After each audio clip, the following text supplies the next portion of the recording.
All right. Well, let's start it off. Like I said, I don't have a lot of questions. If you had a question for everybody, you can either just unmute your microphone, which is in the bottom left corner of your screen, and speak up, or you can put it in the chat box. I'll be monitoring that throughout the Urban Roundtable, and I can ask it for you. I guess one of my big changes, one of my big questions to start us off is, how is everybody doing?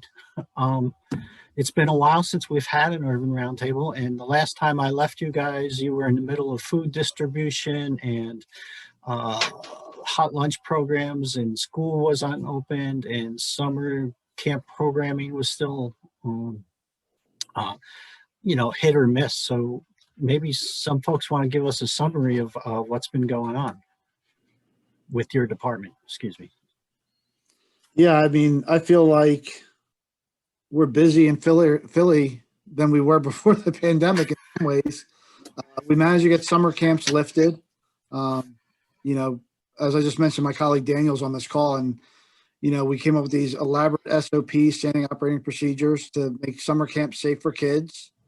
We ran our Play Streets program, which is, basically camp on a street, where we shut down a street and we provide meals and activities for kids. We did that at over 300 streets.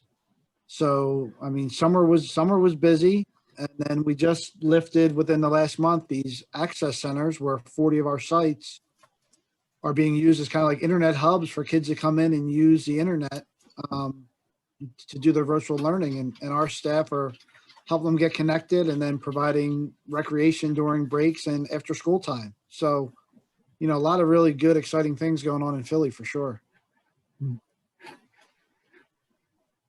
Okay. And tell me a little bit more about the camping on the streets. I've never heard of that before. So enlighten me a little bit. It's called the Play Streets program, and, a block captain can sign up to have their street participate. There's some specifications. It's got to be a one-way street, I believe, non-numbered in the city, not a bus route. We send them back a form where they get 75% approval from their block. And then, they get signed up for meals for 8 weeks in the summer. They can shut down their street from, I think, 10 to 3 every day. And we give them a bag of activities and they can do it, which is traditional. And then this year we lifted what we called enhanced play streets, where we gave special treatment to 50 streets. And it was like DJ dance parties. It was like mural arts went out and did art activities with kids, and it was really well received. We got a lot of good press on it. You guys can probably Google Philadelphia Play Streets and see everything around it. And we developed standard operating procedures for Play Streets so everything was safe. Mask wearing, social distancing, sanitizing, all that good stuff. Great. Sounds great. Daphne, how are things for you in the summer at Reading? So I agree with Bill. It seemed like we were busier than ever. Our meal program quadrupled in output. We continue to offer programming in the summer, including tennis, summer camp, deck hockey, and a really cool initiative that I absolutely love that we ran from June through September was Wacky Water Wednesday, where we opened up fire hydrants throughout the city every Wednesday so kids could cool off in the street, and we shut the streets down. And right now we're into mobile after school. So we're actually moving mobile after school program around to different parks in the city every day, and engaging kids every day. So that's what we're doing. But like everybody, we're just busy. Heather DK, I always stumble over your name. I don't know why. But Heather, I also asked her to join to share some things that she's been doing with Lancaster area. So Heather, how was your summer? Were you busier than ever too? No, we were actually pretty quiet. We actually made the decision not to run summer camps. And it's looking at this point like that might have been a good decision for us because we've reopened our childcare centers for early childhood education and school age care. And we're only running about a third of the capacity right now that we expected to be. So it was really surprising for us. I don't know if in Lancaster folks are just being extra cautious. We're doing virtual schooling in our school district right now. So we're serving as sites for kids to come for childcare during the day and engage in their remote learning. Our biggest activity actually was with our senior population. We distributed meals weekly to seniors that were in need of meals. And then we also did an activity called Operation Recreation, where we put together activity bags for seniors and went around to their homes and delivered to their front porches. So we had some new activity this summer, but mostly we ran a couple of our sports leagues and sports programs, but mostly it's been getting back into the fall. Our school district here is about to transition to hybrid. So we're shifting we've been providing full day care every day from 8 to 4, but now we're shifting to, we're going to be providing care 3 days a week because the kids will be in school 2 days a week. So it's been a lot of just rapid change over and over again.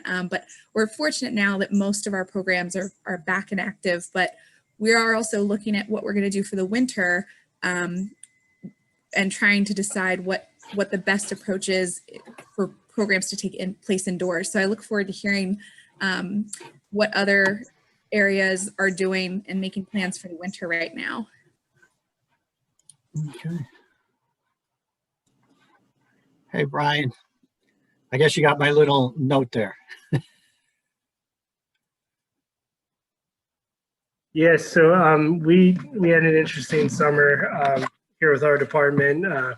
Little definitely lighter than expected. Started out with most of our staff being furloughed for 2 months, right in the prime time of spring from April to mid-June.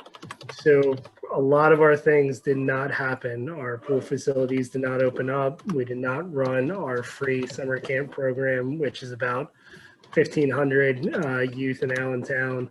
Our 90-plus team basketball league shut down, which was kept my nights at home with my family versus basketball games. So I guess that's a blessing to kind of readjust to our priorities and how take a look at things of how we operate.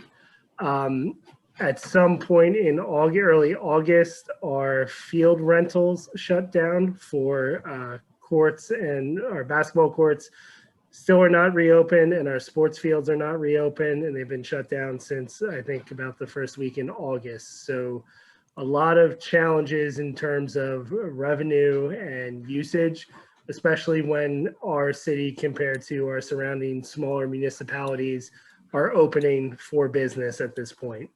The only thing that was still allowed to be rentable and reservable were our 13 different picnic grove pavilions and picnic groves, which we did not drop off as much as we anticipated. We just, in the reservation process, encouraged everyone about the CDC and Pennsylvania Department of Health guidelines for gatherings and things like that, as well as having field ranger kind of park patrol staff going around and addressing issues and concerns as they pop up. We did see an uptick in pavilion use for group meetings and church gatherings. One of the bigger churches here in Allentown used one of our pavilions, I think about 3 consecutive weekends to hold outdoor church services. So we saw an uptick in that kind of activity. We are pivoting, like everybody else, to virtual, various virtual aspects.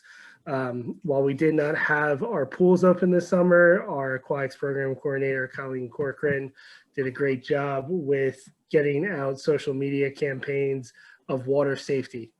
Really still keeping it in the forefront because of the body of waters we have around in our city and our state, keeping that active and engaged. Collaborating with our health department, they do a ton of immunization clinics. So having a to-go bag of water safety resources from Pool Safely to give out to those who attend those immunization clinics. We're continuing to do that. We're preparing for a trunk or treat program with our police department. So we're going to see how that goes with the updated guidelines for event gatherings moving forward. And really, one of our big projects, since we kind of have some downtime, and Megan from Pregnancy was a big help with this, is switching our recreation software over to MyRec.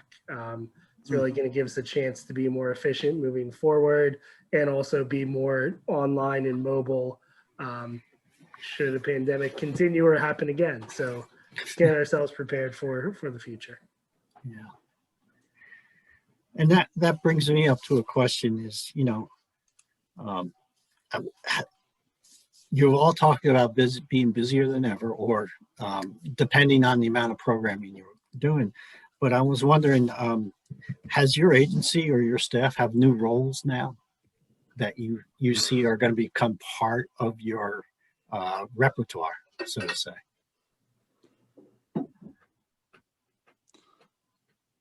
Yeah, I don't know if I'd say new roles, definitely pivoting, you know, into other things that we traditionally do. I mean, I think we've always been good at like helping kids with the internet. We're just doing it differently now, you know. We've had 30 key spots, which are our computer labs across the system, you know, and, you know, we get kids on the computer and, you know, help them with their homework and stuff like that. Now it's just like an explosion of it because we have 40 access centers helping kids with their homework. And, you know, this whole operating procedure thing, you know, it's stuff that we were probably doing for the most part, with the exception of like taking temperatures and, you know, spraying down sanitizing spray every hour, you know, but I would say it's more of a pivot than a new role for a lot of us. Okay. Anyone else? What I was going to say is that at Reading Rec, I think it's been more of a all hands on deck mentality. Like, for example, I'm in doing food service every day until 5:30, 5:45. I'm handing out pantry boxes on Friday. I have my rec supervisors picking up fruit at the food bank. We have people doing mobile after school. Like, it's pretty much whatever we need, and who's ever there, you know, is doing it. So.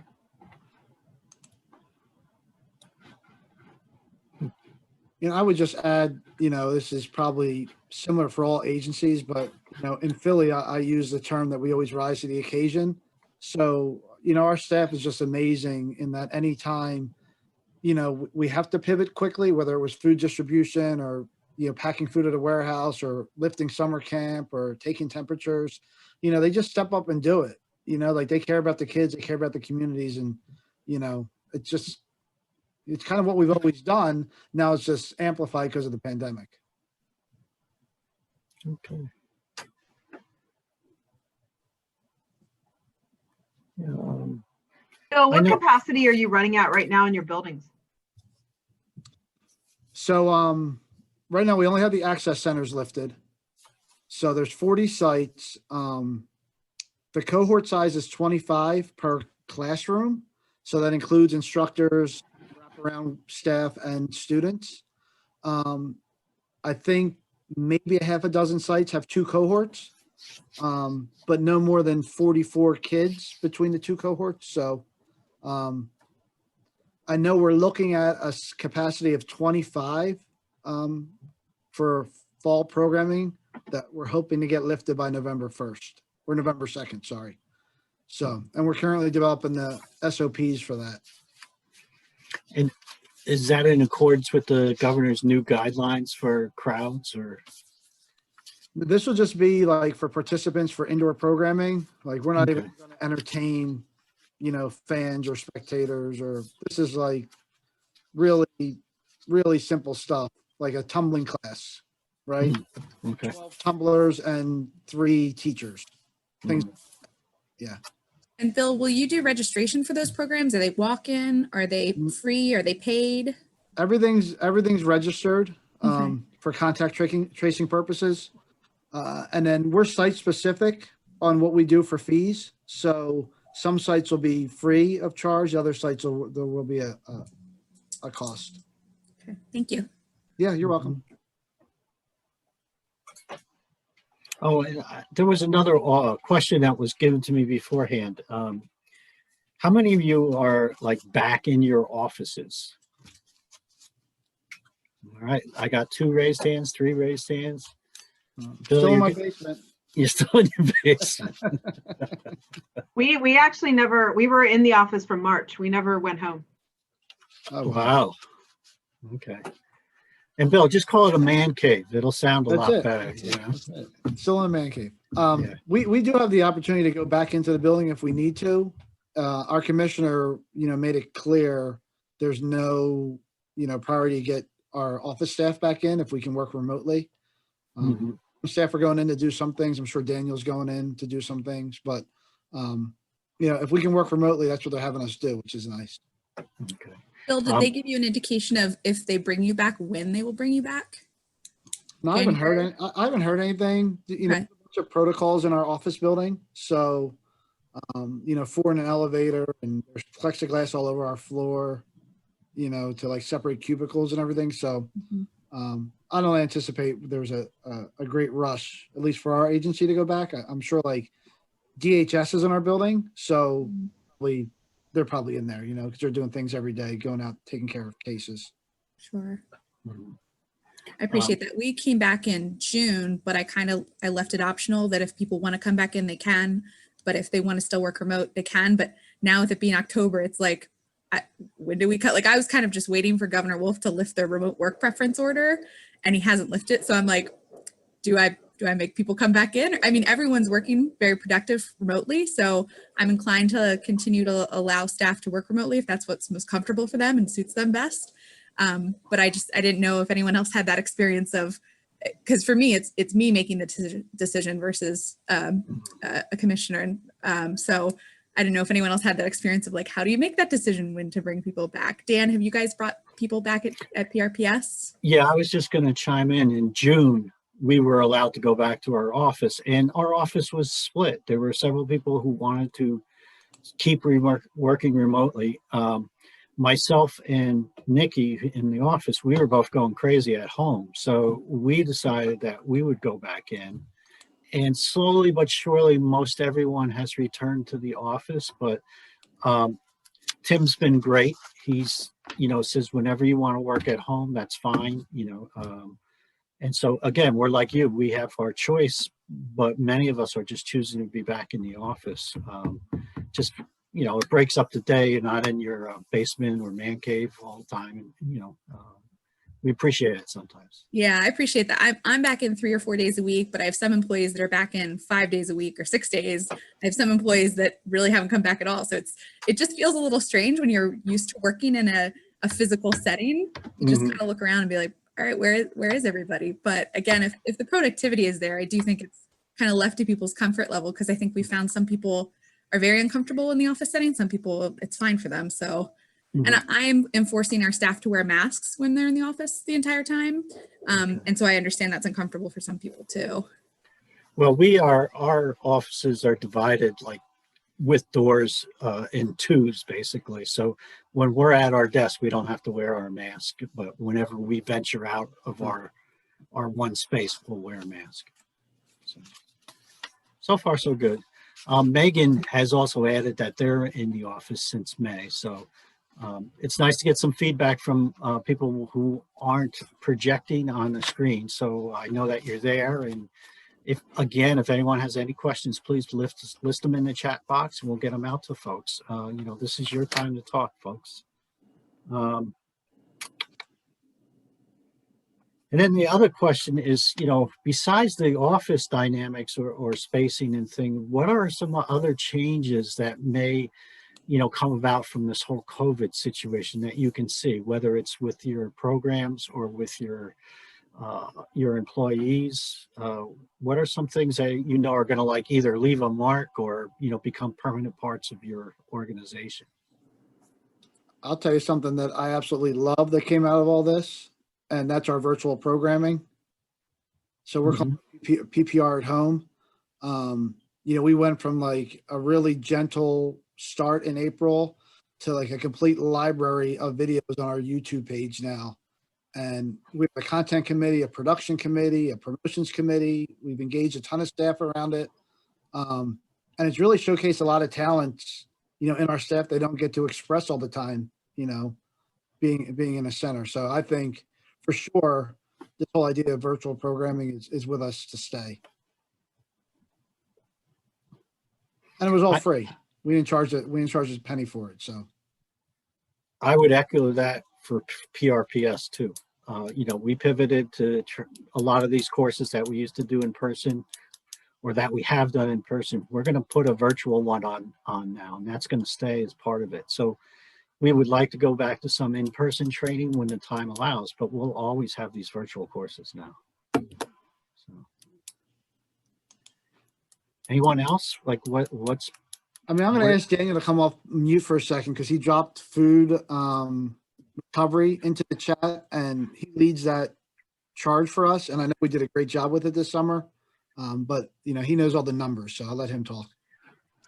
Yeah, guys, one thing, and I think Heather, it was you who said that you were down on capacity for your summer camps. Was that right? Or was that Daphne who said that? Somebody else said. Yeah, that was me. Yeah. We, at least when we started with our summer camps and even with our access centers more recently, our capacity was just not as full as you would expect it to be. We'd have capacity for like 25 or 40 kids, and some sites would have like 14, and another site I dropped by was like, we've got 4 kids here, and those seats like gradually filled up. And I'm sure there's a lot of different reasons, but I get the feeling it was a lot of parents kind of being either anxious about like, all right, how well is this run? Like, is this a safe thing? Or maybe parents are home and are thinking like, well, why do I have to send my kids somewhere else if I'm actually like stuck at home anyway? But that amounted to, as I'm sure you guys are familiar with, an incredible amount of excess food built up because we had stocked and ordered meals for 40 kids, and then if only like 8 of them show up, then you've got 5 times the food that you actually needed. So you guys might have your own strategy that you already do in your various cities or townships, but we use like a food recovery program here called Food Connect, and actually, we also partner with another organization based out of DC called Means Database, and they both pretty much do the same thing, but they're like the Uber or the Lyft of food donations, and that you just post up, or more accurately, they're like if Craigslist and Lyft got together and had a baby, and that baby was interested in feeding hungry people, then it would be these organizations. And so you basically will post up, we're at Jardel Rec Center.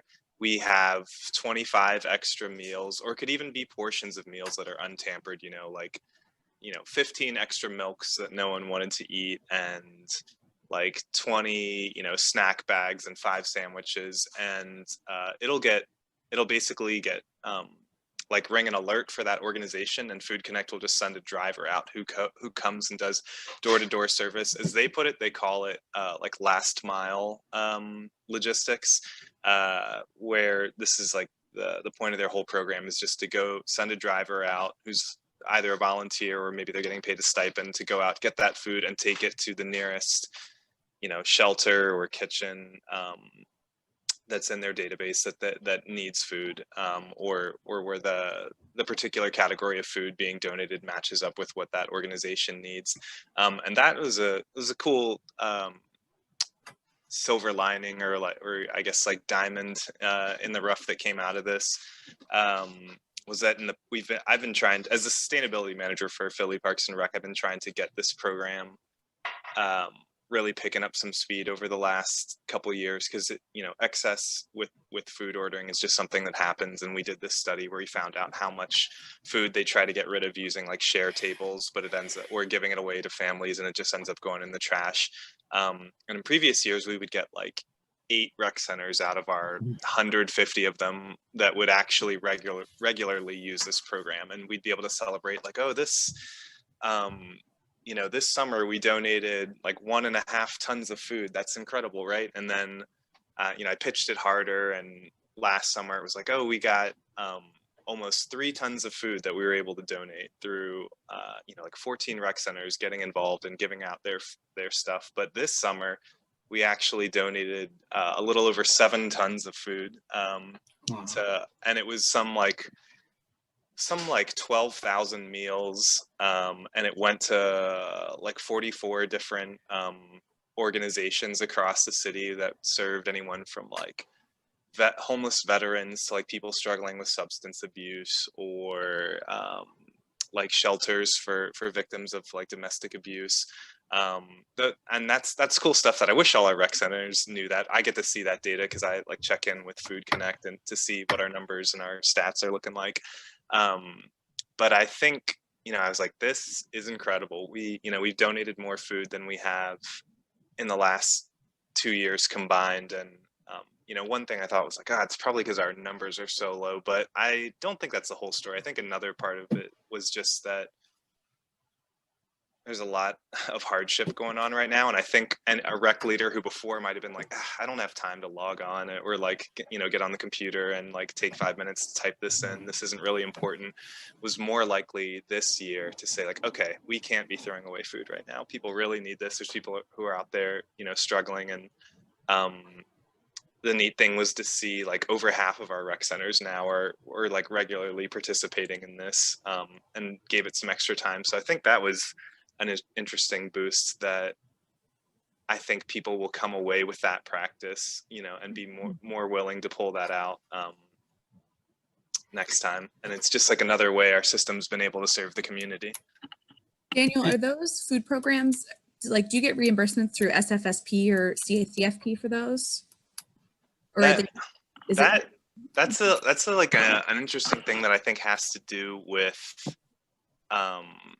how they market. And our person who manages over the SFSP grant says that we can't mark them if they're not served on site. So that is a challenge to it. And I don't know if any of you guys are encountering this, but it's sort of an interesting like mixed message in that if you actually go to the SFSP site, there's like a whole page dedicated that explains the Emerson Act, which is like the Good Faith Act, which encourages you, like, if you have meals, please don't throw them in the trash. Like, here are ways you can donate them to qualified nonprofit agencies. Here is the policy that protects you, which is called the Emerson Act, and it's basically just details that as long as you can sign off that you haven't tampered the food and you've kept it in proper temperature and haven't let it spoil, that you're protected from liability wise by giving it away. And so I've definitely tried to pitch folks I've talked to of like, there's got to be some greater I think push to the state to make it more, to make there more of an incentive to participate in that program. I believe that more people would do it if there was some sort of incentive, whether it was like partial reimbursement or even full reimbursement if you can guarantee that it was fed to someone, Yeah, that was my understanding with SFSP, is that we really couldn't do the food recovery, but it's good to know that there may be a way to do that. Because we do the share table, but it's or they tell us to reserve the meals, but it's like there's only so many days these kids are going to eat a ham sandwich. Like they're over. Well, right, and we can't. At least our rec leaders are told they can't just like hold on to meals past the day that they were meant to be served. So it's already a problem to be holding on to it and storing it in your fridge past the day that it was supposed to be served. Right. That's good to know. Oh, well, actually, some of those meals, you're allowed to hold a meal as long as it's refrigerated properly for 3 days. And for like, we operate under SFSP and CACFP, but my understanding was that both those programs don't allow you to get reimbursed for any meals that you are serving to non-eligible off-site. So basically that's, CACFP is only school aged, right? And SFSP is anybody under 18. So I'm just wondering, so Daniel, you don't think you're not getting reimbursed for any of that food that you're donating? I don't think so, unfortunately. Right. Yeah. Unfortunately, I think it's because you can't track where it goes and who's eating the meal and whether it's been under the proper handling. So that's probably why they don't, offer reimbursement for it. And honestly, all these meal programs are just ripe for abuse. I mean, we just had kind of like an overview audit by the state in Reading, because we had to map out where all the food sites were, because their concern was that kids were getting more than their daily meals because there were so many places distributing meals. and they were going to give priority to meal sites that had already been operating. So a lot of people started serving food as a way to raise money. And I mean, not only just help the public, but it's a revenue generator, right? So then all of a sudden we had all these places serving meals that hadn't served them previously. So I think like Daniel's idea about getting reimbursed for stuff you donate, I think it's just, you probably wouldn't do that because it's just ripe for abuse. It's interesting. It's a really complex scheme to be going on. But you know, when you say it, I can see how that would come up. Nevertheless, what you've done there is wonderful as far as, you know, making sure everything gets used, which is really all the complexity and regulations aside, that's really what you want. And so, you know, kudos to you, Daniel. I did, Kayla from Williamsport said she's back in her office. The building's fully staffed with public works, but she's alone in her office. I'm sorry to hear that, Kayla. A lot of times these recreation jobs are single person units for the smaller places. Kayla, you're in Lock Haven, I believe. Is that correct? Or I'm pretty sure you're from Lock Haven, which is a smaller city. Ryan, you have a great question. You want to talk about that, or you want me to just read it? No, I think one of our challenges for us is the surrounding municipalities have interpreted or made decisions that aren't the same as ours. So when you've got, you know, a township that's maybe 1.5 miles away and everything's open for business and ours aren't in an urban area, you start to get the anger and the frustration of the public. And other than the fact that we're following, you know, protocols and government mandates, that only goes so far when you're trying to interact with the public. So I was just curious at how others may have dealt with this type of situation in their interactions with the public and getting the messaging out. I would say that remember that sometimes the loudest voices aren't all the voices.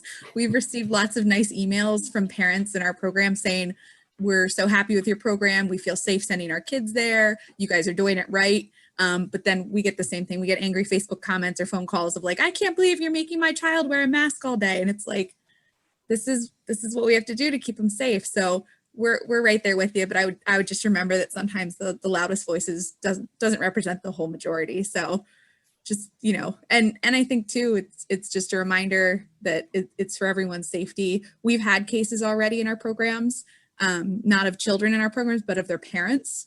And so, you know, we've had staff have to go get tested and that kind of stuff. And it's just a reminder of, guys, this is why we wear our masks. This is why we distance. This is why we, you know, follow these protocols, is just to keep everyone safe. So just power through it, I guess, is my advice. I can actually speak to that as well. So in Reading, right now, we're not allowed to have indoor programming based on local directive. So that's why all our programming is outside. Our tennis program, by the way, is like, we have never had as many kids and adults enrolled as we do right now.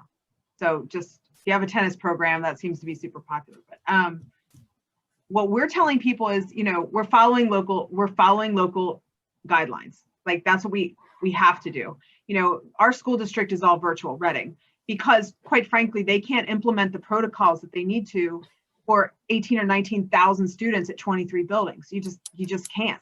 So to compare us to like Wyomissing School District that has one building in elementary to worry about is not the same. And the same for rec. You know, when we have a program, we might have 400 kids. That's different than running a little, you know, 15-person program in a municipality. So I would say it's all very specific to where you are. And like Heather said, you know, decisions are made based on best public safety, you know, and so we just have a different environment to deal in. So when Daphne mentioned schools, I wanted to just see how we were doing with schools, and there's your results. 2 of you have full-time schools, 4 have partial, and 3 of you are not in school at all or on remote schools. So pretty big variety. Pickleball is also big, Daphne. So says Megan. Rick Bogart says DCNR continue to telework, and I think they're out of office all the way through December. If I'm Sherry could probably tell us, but I'm pretty sure they're out of office until Sherry. Oh,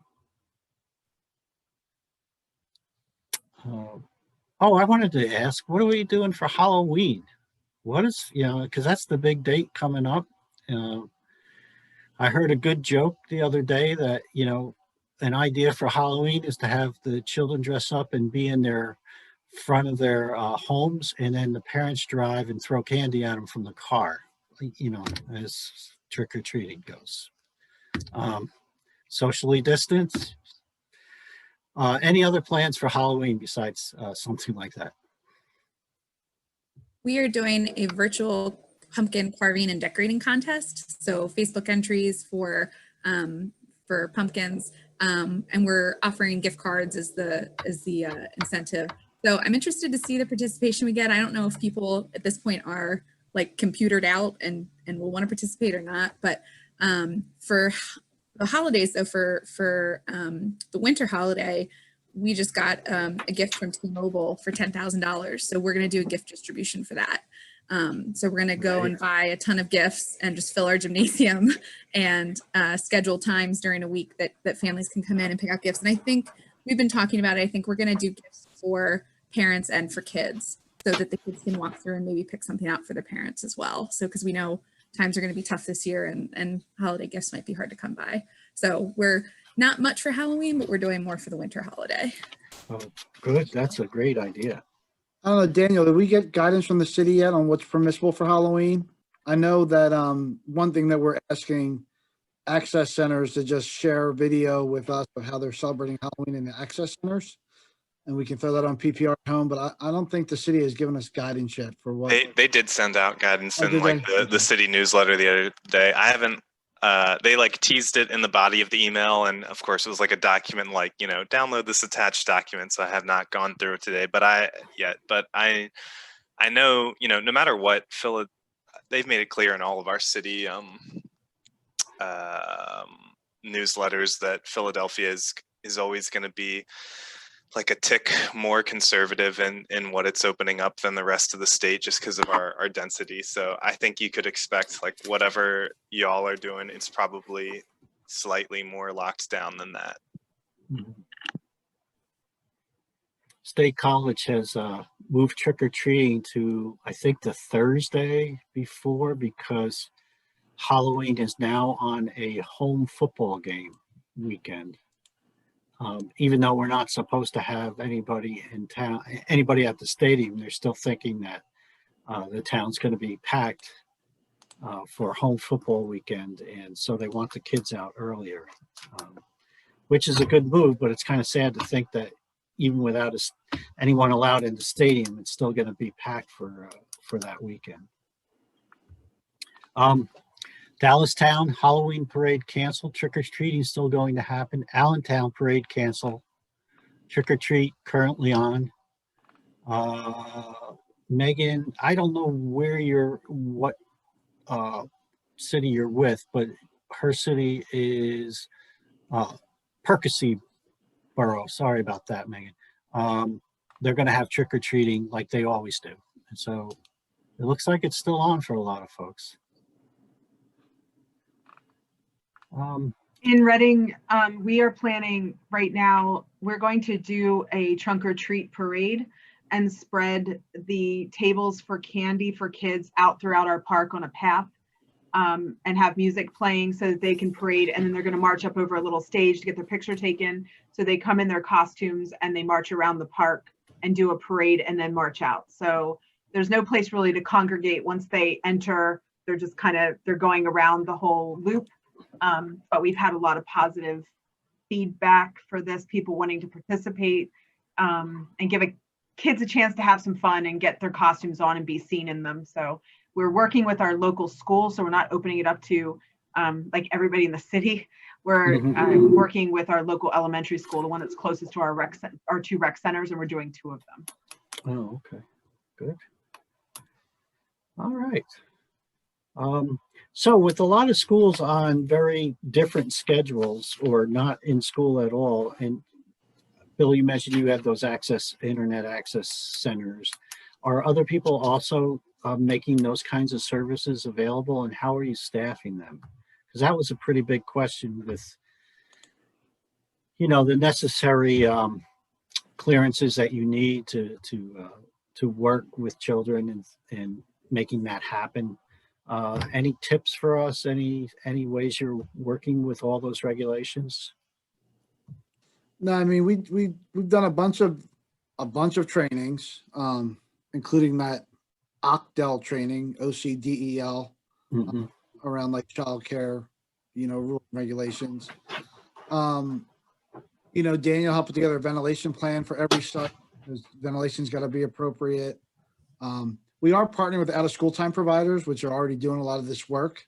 So for us, it's really about our facilities, connecting kids to internet and recreation, and not anything about their education, which is really helpful, I would say. But you know, in a time where, you know, I think Ryan spoke to it, like you get hammered with budget cuts, right? We're trying to find a way to remain relevant through all this, and you know, the access centers were one way to do that for sure. Yeah, budget cuts. Anyone want to talk about that? That would be a question I have is, has anyone faced, I mean, again, for us, it's us looking at our own budget. So we've prepared our 2021 budget and we have a few different options basically of, you know, these are the different paths we could take essentially to have a balanced budget for next year. But that is pending any reduction in support from our agencies that provide municipal funding to us. So we get about 10% of our budget from the school district, the city, and the township here. The rest we make ourselves. So it's a question for us of, well, if one of those entities pulls funding, that would leave a big gap in our budget. So they've assured us that they won't, but I feel like between now and December, things can always change. So yeah, that's certainly something that we've been thinking about a lot.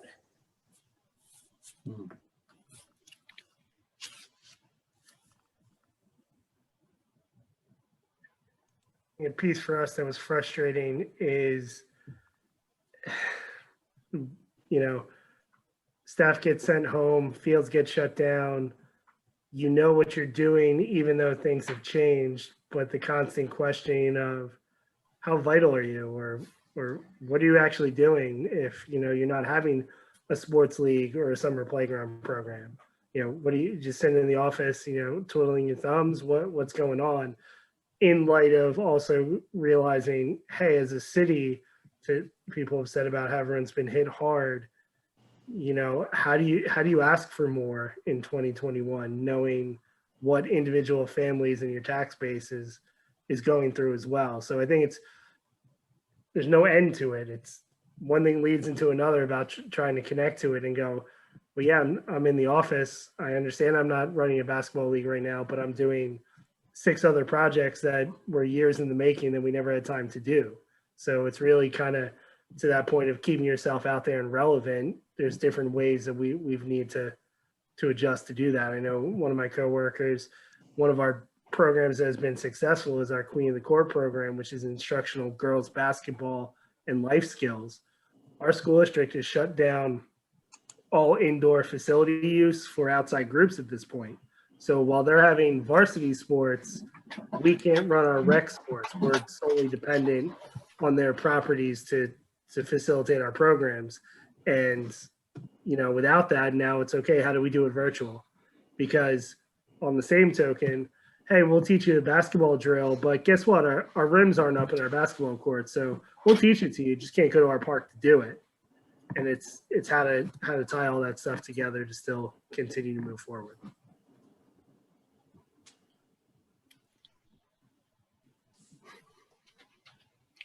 Good questions.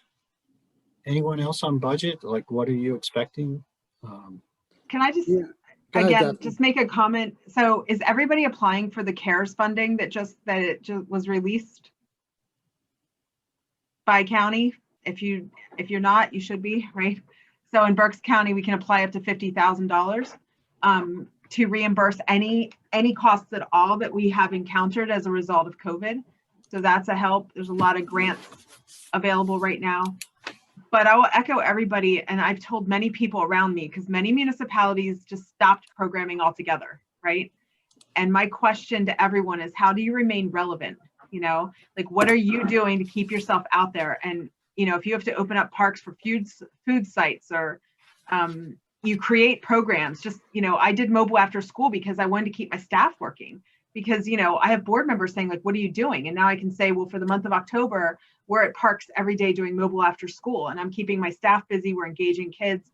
So, like, that would be my advice to everybody. Start thinking creatively and like what you can do with the resources you have to keep your name out there and keep people posting stuff about you on Facebook. That's what's really been helping us, because we're getting more recognition than we ever have from food distribution, and even partnering with the census and all these little things. They have helped, you know.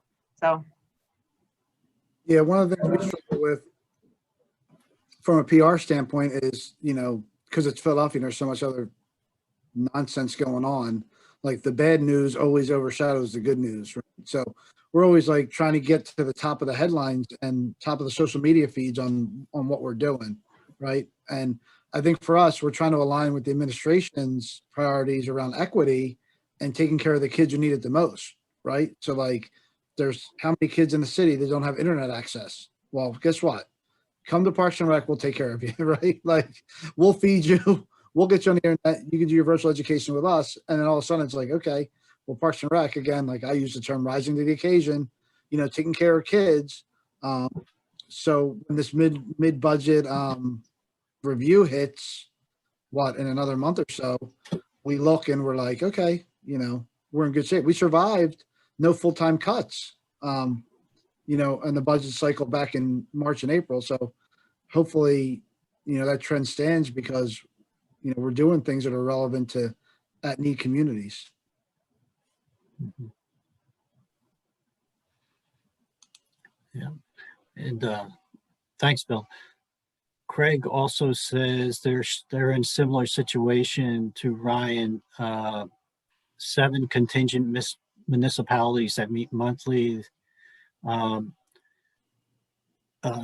epidemic has made us recognize the need for consistency in policy and responses, and I imagine that would really hold for Craig, where you're dealing with 7 different governing bodies in your organization. So that would be a real tough one too.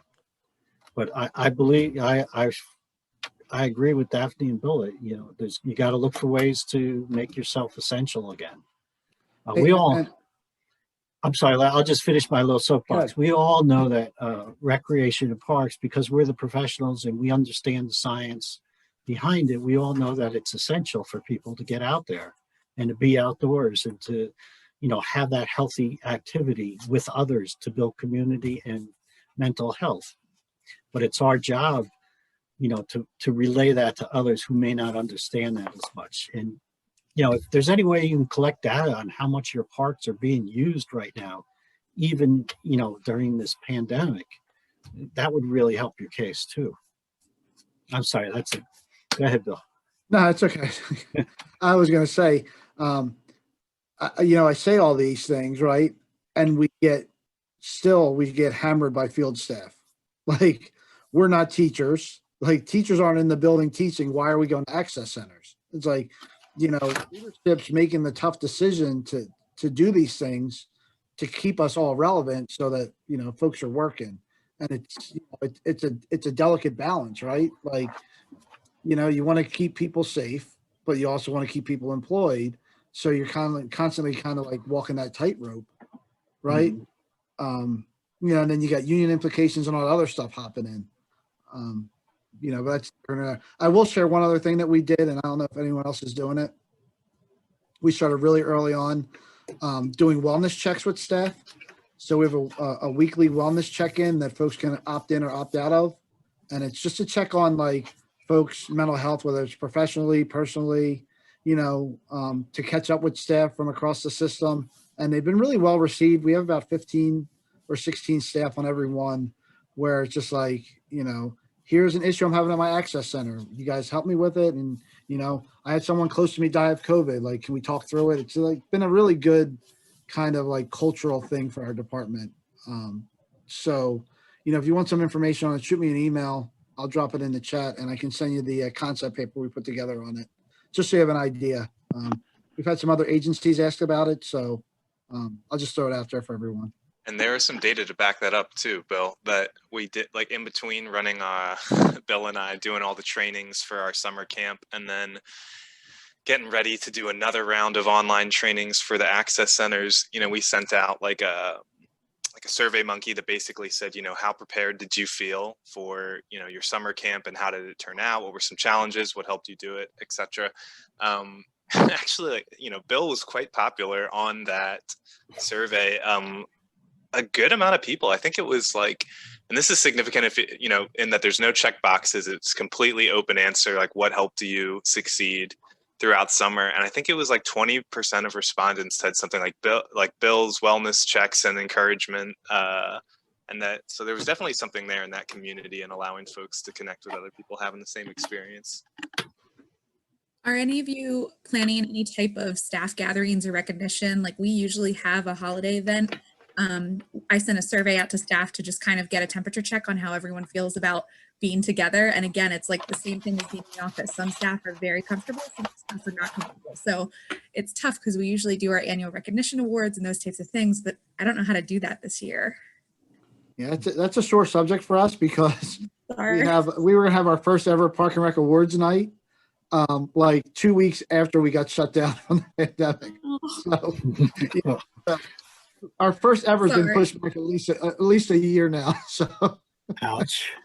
yeah, we're so excited about it. Daniel was on the committee with me, and you know, it's just like what a kick in the rear end. I think I'm just gonna go old school and do fruit baskets for everyone because You might have to, Heather. I don't know. Like we usually do some type of, we have like a Dave and Buster's here that's local. It's called Decades. And last year we went to that and gave everybody arcade tokens. They had a blast, but it's like, I think this year people might feel uncomfortable coming to something like that. You know, I will say this, we have this wonderful program in the city that we partner with some nonprofits on, and that's our Parks on Tap program, where it's like a mobile beer garden. And this year it's not really mobile. They picked 2 or 3 like of our largest parks where you can spread out the most and do social distancing.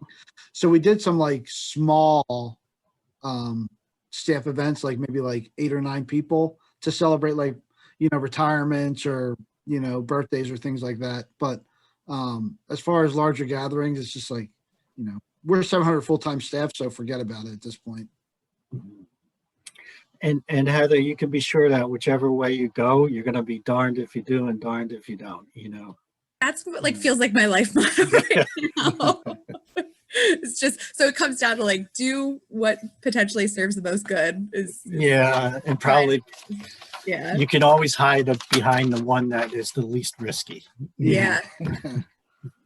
Cool. So, well, I'm noticing the time. It's like we're almost up with an hour, which is the usual time we do for these roundtables. But I did want to give anyone the opportunity to ask a final question or poll people for answers on anything related to their department, urban recreation.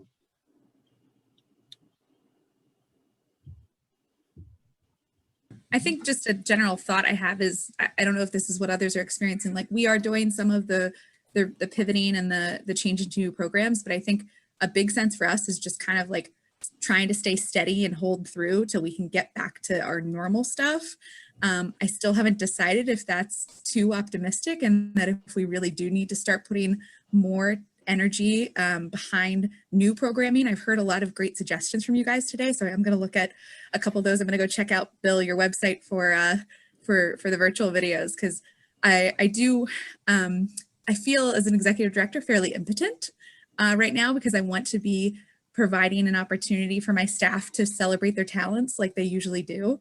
So I think I am at the point where it's going to be a long winter, and I'm going to need to maybe come up with some new and creative ideas and ways for us to engage our community, because I think for a while I was just holding out hope there that we could get back to normal, and it feels like it's not going to be that way for a while. Yeah. I I don't would think we're agree going to be with that. back to normal, Heather, until, well, I'll just give you an example. The Chamber of Commerce in Reading, or Greater Reading Chamber, who does huge events and they do all kinds of speaker forums and everything. I just learned 2 days ago that they will have no in-person events until fall of 2021. What? Yeah. Oh my gosh. So think about that. You know, Yeah. I mean, and this is an organization that thrives on membership and participation in events and things like that. So I personally think that people need to start creating new things and start engaging the public in ways that you haven't. I don't think we're going to go back to the normal.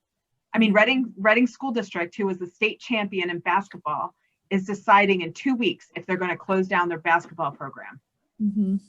So, I mean, there's some big decisions coming down the pike, and I think that's a litmus for what's going to happen. I do think we'll get back to a normal, but it'll be a new normal.